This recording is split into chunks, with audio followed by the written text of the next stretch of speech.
का खाथस जी? पेउस। पेउस? तोला कहाँ ले मिल गई पेउस?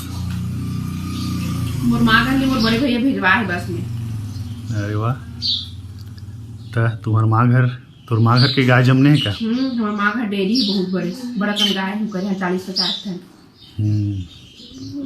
बढ़िया किस्मत है भैया, तो पेउस खाए मिला थे है नहीं? देखा पेउस ला तोर, क्या बात है, मस्त एकदम खोआ जैसे दिखा थे। लेकल खलक खवा था। अरे बाप रे, वाह, बर खबड़ी हज जीते हैं।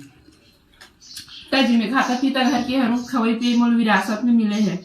और मेगरम बेगरम नहीं खाओ भाई, अच्छा चीज ला खातू में। हाँ देखे से ती मोटा थस है नहीं? खवई पिए का कमी।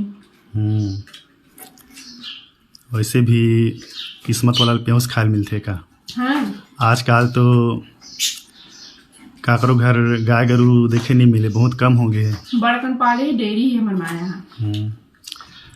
बार जाऊँ ना तब देखूँ। पहली घरों घर गाय भैंसी रहा है, तब घरों घर पेउस होए है नहीं, फिर खुजरी दूध।